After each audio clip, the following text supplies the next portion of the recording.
Heat signature hot tips.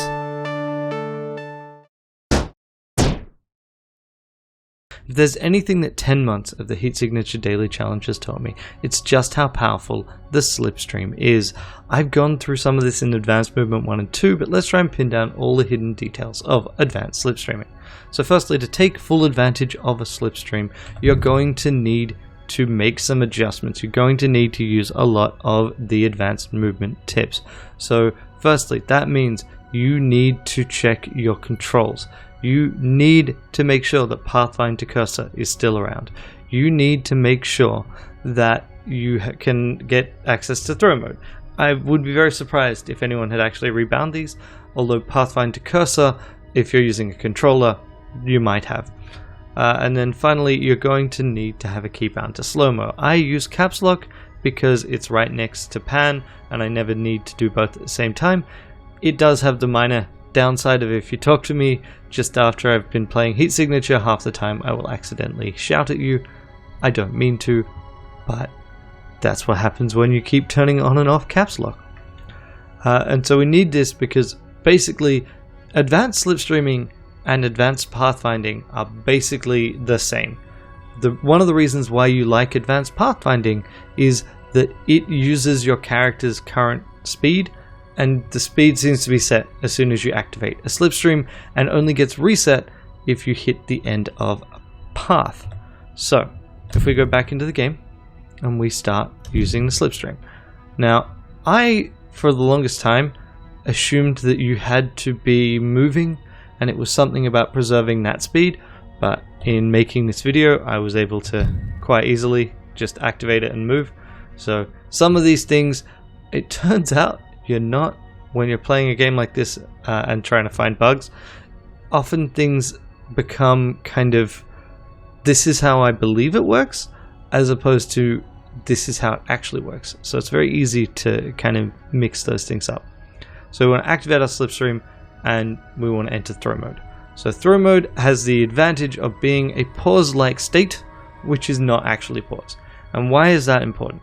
So when you're paused, you can't issue new waypoints, but you can do some of these things that otherwise you don't get access to, or you need to know the right key to do them. And throw mode also, so pause mode, when you press the slow motion key, nothing happens. In throw mode, when you press the slow motion key, time moves. So what we've essentially done with the combination of throw mode and the slow motion key is gain very fine granular control of the flow of time, which, you know, is kind of powerful. And so with this, we can then take advantage of the other thing about pathfinding, and that is it doesn't change your speed. It does not have momentum. So if I do this and go down here and then I want to turn, I can immediately. Normally, if I do that, so let's say let's just hold down the slow motion button and use regular movement, key-based movement, you could actually see that I slid this way. And that is completely overridden by this, so by pathfinding. So we can very easily turn, we can very easily dodge bullets. Even without slow motion, you can dodge bullets using the throw mode trick. So then, how do we make sure we keep our speed? We never allow our character to stop. Never, ever. That means they cannot reach the end of their waypoint. If they do, they will just stop there. They also cannot hit a door or a wall. Otherwise, they will again lose their speed. And this is harder than you might think, because when you use a gadget, so let's just use a gadget here, you actually immediately re-enter normal time.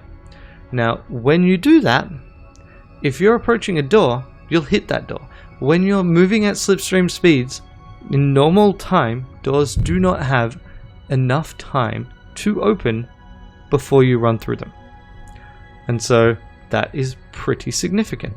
There are some pretty significant limits, unfortunately, on this.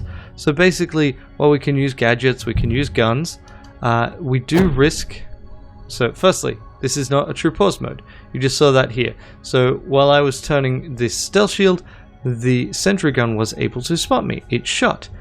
Fortunately, we're moving super fast, so we just immediately dodge that bullet. But for example, if I'd been in the wrong spot, it could have taken out that engine and immediately set off the alarm, or nearly immediately set off the alarm.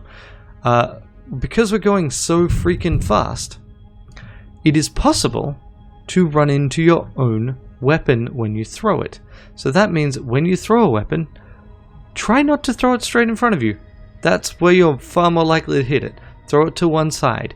Run past your target if you have to, and then throw it. And then finally, teleporters. Teleporters do not work as you might hope they would. So let's say we're going this way, and we teleport here. We actually maintain some momentum, but if we issue a new command, we're back to normal speed. So we do need to be careful of that. That said, while you are in so your slipstream still has a duration.